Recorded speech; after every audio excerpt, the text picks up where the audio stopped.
Albert Einstein says that if you increase the velocity of an object to 10% the speed of light, its mass would increase 0.5% its real mass. The equation for the relativistic mass is m is equal to m naught divided by under root 1 minus v square over c square. But what am I talking about?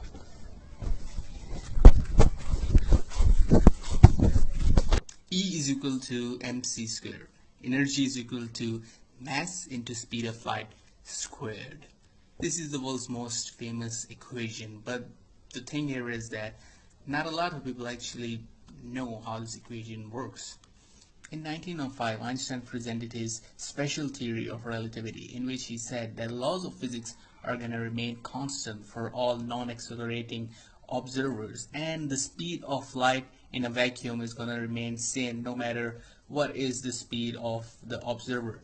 He also said that mass and energy are two different entities, but they are interconvertible. Mass of an object depends upon the speed at which it is moving. Does that mean that if a body moves fast, its mass increases? But how? Before we answer that question, let's find out what is mass. There is this misconception among people that say that mass is in fact the amount of matter inside a body. Well, that is not the case. The mass of an object is the quantitative measure of its inertia. For example, if we move a car by applying a force on it and it's moving in certain direction, if you apply the same amount of force on a truck which is more massive than a car, then it's not going to move because it is more massive. More massive means that it has more inertia. One of the best example of inertia, and unfortunately one of the most misunderstood concept in physics, is the rotation of Earth around Sun. Now people say that the reason why Earth rotates around Sun in Newtonian physics, that is that the Sun is attracting Earth with much more force than the Earth attracting the Sun. This is a very big misconception in physics. According to Newton's third law, the Sun is attracting Earth with the same force with which the Earth is attracting Sun. But if both of them are attracting each other with same force, then why isn't the Sun rotating around Earth? This is because of the inertia. Sun is so big that it can easily fit in 1.3 million Earths inside it. So Sun has so big inertia that the force of Earth on Sun has no effect on it. When you talk about moving objects, then there are in fact two types of masses of that object. One is the relativistic mass, other is the rest mass, also known as rest energy. For example, if the mass of this rock is 200 grams, its rest mass and its rest energy will be 200 grams.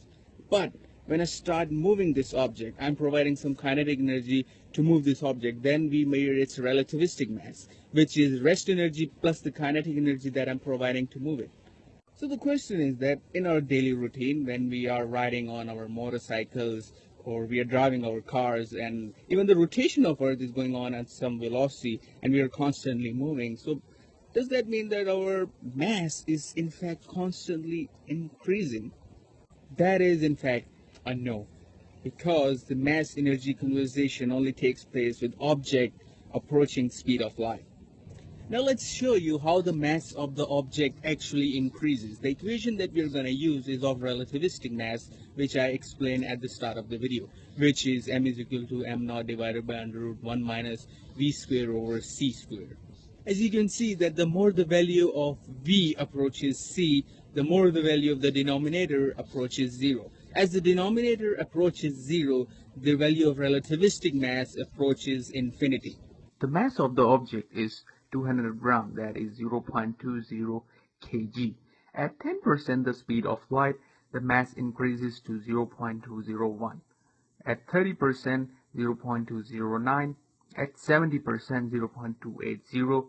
At 90%, 0.458. And at 99.99%, 14.142 kg. So did you see that at 99.99% the speed of light, the mass increased to 14.142 kilogram. That is 70 times more massive than the normal mass. So in simple words, E is equal to mc square means that the faster you move, the heavier you get. So the question here is that, are we ever going to approach the speed of light? Well, let's just say that even an object tries to approach the speed of light.